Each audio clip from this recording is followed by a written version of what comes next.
నమస్తే, welcome to signal TV. Jubilee hills ప్రజల pole అనేది రోజు రోజుకు చేంజ్ అవుతుందని చెప్పేసి కూడా చెప్పుకోవాలి. మరి ఎట్లా ఉంది, మరి ఇంకా 2-3 రోజులలో ఎలక్షన్స్ కూడా ఉన్నాయి. నవంబర్ 11వ తేదీకి ఇంకెన్ని రోజులు కూడా లేదు. మరి ప్రజల పల్స్ అనేది కూడా మారుతున్న పరిస్థితి. ఒకసారి తెలుసుకునే ప్రయత్నం అయితే చేద్దాం. బాబాయ్ నమస్తేనే. నా పేరు రాజ్ కుమార్. ఎట్లా ఉంది ఇక్కడ మొత్తం? ఇప్పుడు మనం అందరం ఎవరంతటా వాళ్ళే గెలవాలని కోరుకుంటారు, అది కామను. మనమే వింటున్నామంటే ఇప్పుడు యాక్చువల్గా నవీన్ యాదవ్ మంచోడే, రేవంత్ రెడ్డి గారు కూడా మంచోళ్ళే, కానీ వాళ్ళు ఇచ్చిన వాగ్దానాలు నెరవేర్చలే. అందుకు ప్రజలకి విరక్తి కలిగింది. ఇప్పుడు ఇవాళ కనీసం ఇప్పుడు మాగంటి గోపీనాథ్ గారు చనిపోయారు కనుక మరి ఆయనకి బహుమతిగా ఆయన భార్యకి ఎమ్మెల్యే సీట్ ఇవ్వాలి. అది వాళ్ళ గౌరవపదం ఉంటుంది. ఎందుకంటే ప్రతి ఒక్క విషయంలో మాగంటి గారు ఇక్కడ అందరికీ దగ్గరైన వ్యక్తి. మాగంటి గారు అంటేనే జూబ్లీ హిల్స్ అనే ఒక నినాదం ఉంది. సరే, నోటిఫికేషన్ వస్తుందంటే అన్ని రోడ్లు పాల్గొట్టారు. ఎంతమంది ఉంటారు? స్కూటీలు ఇస్తా అన్నావు, ఎంతమంది ఉంటారు? ఒక కంపెనీకి 1 కోటి ఇవ్వమంటే ఈరా. అలాగనే విద్యా కానుక 5 లక్షలు ఇచ్చారు. మరి విద్యార్థులు కూడా మోసపోయారు కదా. ఇక్కడ ఉన్న ప్రజలు మరి పార్టీని చూసి ఓటేస్తారా, లేకపోతే పర్సన్ చూసి ఓటేస్తారా? పర్సన్ బట్టి కాదు వేస్తుంది, వాళ్ళు పడ్డ కష్టాలను బట్టి. ఎందుకంటే కాంగ్రెస్ చేసిన మోసాల గురించి వాళ్ళు ఓట్లేస్తారు. ఇప్పుడు పొరపాటున వాళ్ళు కానీ కాంగ్రెస్ పార్టీకి ఓటేస్తే ఇప్పుడున్న పరిస్థితిని బట్టి ఓహో మనం చేసింది కరెక్టే కనుక వాళ్ళు ఏదైనా సరే మనం చేసింది కరెక్ట్ అని చెప్పి ఇంకా మనల్ని వెనక్కి నెట్టేస్తారు. అది ఒకళ్ళు తిరుగుతాను. నమస్తే అమ్మా. నమస్తే అండి. ఏం పేరు? నా పేరు వినోద. ఎట్లా ఉంది కాంగ్రెస్ పరిపాలన? ఎట్లా ఉంది? చూస్తున్నారు కదా ఎంత బాగుందో.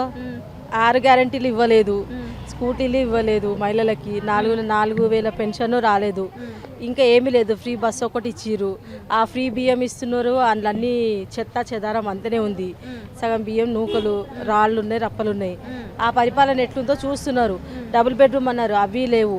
లోన్లు అన్నారు, యువసేనకి లోన్స్ ఇస్తామన్నారు, అవి ఇవ్వలేదు. ఇల్లు కట్టుకోవడానికి 5 లక్షలు ఇస్తామన్నారు, అవి ఇవ్వలేదు. ఏమీ లేవు. అన్ని ఎలక్షన్ ముందు వెరిఫికేషన్లు అయినాయి, అవి చేసిరు ఇవి చేసిరు, ఎలక్షన్స్కి ఓటు వేసినాం, గెలిచిరు, వెళ్ళిపోయినారు. ఇప్పుడు ఏమీ లేవు ప్రజలకి. ఈ పరిపాలన ఇట్లుంది. అసెంబ్లీ పార్టీ ఆఫీసులు అంతే కాంగ్రెస్ పరిపాలన, ఇంకేం లేదు. మన ముఖ్యమంత్రి గారు కూడా ఇక్కడికి వచ్చి మాట్లాడడం జరిగింది కదా, ఒకసారి అవకాశం ఇస్తే జూబ్లీస్ మొత్తం డెవలప్మెంట్ చేసి చూపిస్తా అని చెప్పేసి. అవును, దేశం మొత్తం తెలంగాణకే అవకాశం ఇచ్చినాం కదా. ఎక్కడేం చేసి తెలంగాణకంతా ఒట్టి జూబ్లీస్లో అవకాశం ఇవ్వడానికి తెలంగాణ మొత్తం అవకాశం ఇచ్చిరు కదా. అక్కడేం చేసి తెలంగాణ ప్రజలకి జూబ్లీస్లో వచ్చి చేయడానికి మీరే చెప్పండి. అవునా కదా? తెలంగాణ మొత్తం మీకు రైట్స్ వచ్చినాయి, ఇప్పుడు అధికారం వచ్చింది. తెలంగాణ ప్రజలను డెవలప్ చేయడానికి వాళ్ళకి ఏదో చేయాలి అని ప్రజలకి పని చేయాలని వచ్చిరు కదా. ఏం చేస్తున్నారు? ఇప్పుడు జూబ్లీస్లో వచ్చి ఏం చేస్తారు? ఇది న్యాయమేనా? ప్రజలకు తెలియలేదా? వాళ్ళు మేము ఓటు వేయాలంటే ఆలోచిస్తారు కదా వాళ్ళు కూడా, ఏమైనా కూడా. అవునా కదా? మరి ఇప్పుడు కాంగ్రెస్కి ఎందుకు వేస్తారు వాళ్ళు? కాంగ్రెస్ వర్సెస్ బీఆర్ఎస్ నడుస్తుందంట కదా ఇక్కడ. ఏరియా అతను ఈ ఏరియాలో మ్యాక్సిమం 75% నవీన్ యాదవ్కి ఉంటుంది. ఎందుకంటే ప్రాపర్ మనిషి, మంచికైనా చెడుకైనా మనకు ఒక్కరికి వస్తాడనే ఉద్దేశంతో నవీన్ యాదవ్కు ఎక్కువ ప్రిఫరెన్స్ ఉన్నది. మాది వరంగల్ ప్రజెంట్ ఇక్కడే ఈ సంధిలో ఉంటున్నాం. ఇక ఎవరు చెప్పేది వాళ్ళు చెప్తుంటారు. అటు కేటీఆర్ మొత్తుకుంటుండు, కేసీఆర్ అలాంటి పరిస్థితులు ఉన్నాడు, ఆయన ఫామ్ హౌస్లో ఉన్నాడు. ప్రజెంట్ కేసీఆర్ వచ్చినప్పుడు ఏమన్నాడు? బస్సు ఇంటికో ఉద్యోగం అన్నాడు, దళితుల్ని చేస్తానని చెప్పిండు, అన్నీ చెప్పిండు. బస్సు ఆఖరికి వాళ్ళ కుటుంబమే పెద్ద పొజిషన్ తయారైపోయింది. బస్ అంతే ఒక కురుక్షేత్రం లెక్క బస్సు మొత్తం పాండవులు లెక్క మొత్తం వాళ్ళు తినేది వాళ్ళు తిన్నారు, వాళ్ళు అవుట్ అయిన్లు. ఇప్పుడు వీళ్ళు తింటారు బస్, అంతే, ఏం లేదు. దానికి సంబంధం లేదు. ఆకలితో ఉన్నారు 10 ఏళ్ళ నుండి, ఇప్పుడు వీళ్ళు తింటారు. నీకెట్లా అందడం? మరి నీకు కూడా ఆకలి అవుతుంది కదా, నువ్వు కూడా తినాలి కదా. మనం ఎవరు తింటారు? మనం ఏదన్నా ఫంక్షన్ హాల్ పోతే బుక్కెట్ అన్నం తినేస్తాం వాడు పోయి, అంతేకాదు మనం తినేది ఏం లేదు. ఇక ఏం లేదు. గవర్నమెంట్ తరఫు నుండి మాకు యాక్చువల్లీ ఒక ఇల్లు కూడా లేదు. మాకు పొలం ఉండే, 2 ఇండ్లు ఉండే, 2 ఇండ్లు అమ్మినా, పొలం అమ్మినా. ఆమె లైసెన్స్ కూడా ఫ్రూట్ మార్కెట్లో పెద్ద మైండ్, ఎటువంటి మైండ్ అంటే అటువంటి మైండ్. అయినా కూడా మందికి ఉపయోగపడ్డది. మనము ప్రాడింగ్ పర్సన్ ఏం కాదు. మనం ఎవరికి భయపడే ప్రసక్తి అన్నది ఉండదు. టాలెంట్ ఇక్కడ నవీన్ యాదవ్ ఉన్నాడా? నవీన్ యాదవ్కు మ్యాక్సిమం 100% పొజిషన్ ఉంటుంది నా గెస్ట్ ప్రకారం. అది నవీన్ యాదవ్కే పొజిషన్ ఉంటుంది. ఎందుకంటే యువకుడు, ప్రాపర్ పర్సన్. అటు లేడీ ఏం చేస్తుంది అనేది కూడా పబ్లిక్ కూడా పడిపోతుంది. కొంతమంది అనవచ్చు అటేద్దాం సానుభూతి వినిపించి అంటే పని చేసి కూడా కావాలి. సానుభూతి ఏమున్నది?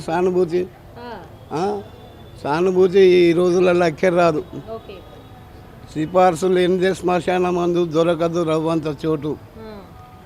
ఎచ్చని హింస దేశం ఏమవుతుంది దేశం అన్నట్టు అంతా స్వార్థంతో కూడుకున్న పనే బస్. అంతే. ఒకని ఇంట్లో పెళ్ళి అయిదానే ఒకని ఇంట్లో సాగు అన్నట్టు ఉంటుంది బస్. అంతే, ఏం లేదు. అంతేగాని ఏం లేదు. నవీన్ యాదవ్ విన్ అవుతాడు మ్యాక్సిమం. అంతే, వేరే ఏది బీఆర్ఎస్ వర్సెస్ కాంగ్రెస్ అంటున్నారు. కాంగ్రెస్ నుంచి నవీన్ యాదవ్ స్థానికంగా ఉన్నాడు, నవీన్ యాదవే గెలుస్తాడని చెప్పేసి చెప్తున్నారు. ఏం చెప్తారు? వాళ్ళకి ఇచ్చే వాళ్ళకి ఒకసారి అవకాశం బీజేపీకి ఇస్తే కూడా బాగుంటుందండి. ఎందుకంటే ఇప్పుడు మోడీ ఉన్నందుకన్నా మనకు సింధూర్ వచ్చింది. ఎంతమందిని కాపాడుతున్న బయట నుంచి టెర్రరిస్టులు అన్నది వస్తలేదు. మోడీ ఉన్నందుకు, పదవిలో ఉన్నందుకు అయోధ్య వచ్చింది. ప్రజలంతా నెమ్మదంగా ఉన్నారు. లుంబిని పార్క్లో ఇంతకుముందు కూడా మనకు బయట నుంచి వచ్చారు, అటాక్ కూడా అయ్యింది చాలా. కానీ ఇప్పుడు ఎట్లా ఉన్నారు ప్రజలే చెప్పాలి. మనం ప్రజలకే తెలియదు. జూబ్లీ హిల్స్లో నవీన్ యాదవే గెలుస్తారని చెప్పేసి చెప్తున్నారు. ఏం చెప్తారు? ఏం చెప్తానంటే దానికి ఏం చెప్పాలి, ప్రజల మీద ఉంటుంది.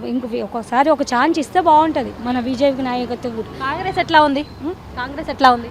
కాంగ్రెస్ పదవులకు వచ్చి ఇది చేస్తా అది చేస్తానని చెప్పారు. 6 పదవులు ఇచ్చారు. కళ్యాణం వాళ్ళకు అది తులం బంగారం ఇస్తా అని చెప్పారు. అవి ఇస్తాను ఇవి ఇస్తానని చెప్పారు. 6 అమలులకు ఏవి రాలేవు. అది కాక ఇండ్లు ఇస్తాను ఇండ్లు కట్టిస్తాను అన్నారు. అన్ని రోడ్ కటింగ్ అని ఇండ్లు గింటి అంతా ధ్వంసం చేసారు. అందరినీ అన్యాయం చేసారు. తులం బంగారం అని అంటే కాంగ్రెస్ వాళ్ళు చెప్పినప్పుడేమో తులం 50,000 ఉండే, ఇప్పుడు 1,50,000 అయింది అని చెప్పేసి ఉన్నప్పుడు కళ్యాణ పథకం ఇస్తానని కేసీఆర్ ఇచ్చారు. 1,00,000 రూపాయలు ఇచ్చారు. అమలు పరిచయం వచ్చింది మన టీఆర్ఎస్ ఉన్నప్పుడు. కానీ టీఆర్ఎస్ లేనాక కాంగ్రెస్ వచ్చినాక చెప్పింది కానీ ఏది మాత్రం అమలులోకి రాలేదు. ఇంత చేస్తామని చెప్తున్నారు కదమ్మా. చెప్పారని 6 ఏం చేశారని ఇంతవరకు ఏం చేసారు? ఖాళీ ఒకటి బస్సు ఒకటి ఇచ్చారు, ఫ్రీ బస్సు అన్నారు. భర్తని భార్యని విడగొట్టారు. ఎందుకు అంటే భార్యకేమో ఫ్రీ బస్సు ఉంది, భర్తకు లేదు. ఇప్పుడు ఏమైనా మహిళలు ఎక్కువ మంది మహిళలే వెళ్తురు. కనీసం స్టూడెంట్స్ పిల్లలకైనా కానీ చాలా ఇబ్బంది అవుతుంది. చదువుకోవడానికి వెళ్ళాలంటే ఇబ్బంది అవుతుంది. ఎందుకంటే ఫ్రీ టికెట్ పెట్టినందుకు అతను అది తీసేస్తే బాగుంటుంది. ఎందుకంటే స్టూడెంట్స్ చాలా ఇబ్బంది పడుతున్నారు. చాలా మంది ఇంటికాడ ఊసలేక ఉట్టిగా తిరుగుతారు ఫ్రీది కదా అన్నట్టు. ఇది నాకు ఒకటి నచ్చలేదు. చెప్పనేం అవసరం కదా మేడం, కాంగ్రెసే పడుతుంది 100%. ఎట్లా అంటారు? ఎందుకంటే నవీన్ యాదవ్ కదా బస్సీ లీడర్ గారు. లోకల్ లీడర్ అంటే లోకల్ లీడర్కి ఇవ్వాలి, బయట వాళ్ళకి ఇవ్వాలి. బస్సీ లీడర్ అందుకోసం నవీన్ యాదవ్కి ఇస్తాం మనం. మరి ఇక్కడ కాంగ్రెస్ వర్సెస్ బీఆర్ఎస్ అన్నట్టుందా? 101% రావాలి. కాంగ్రెస్ రమండ, రహమద్ నగర్, కార్మిక నగర్, జవహర్ నగర్, ఎల్లరెడ్డిగూడ, తుమ్మర తోకల్ నగర్, మా ఏరియా ఇది వెంకటగిరి కూడా వస్తుంది. మనకి అంతా కాంగ్రెసే నడుస్తుంది.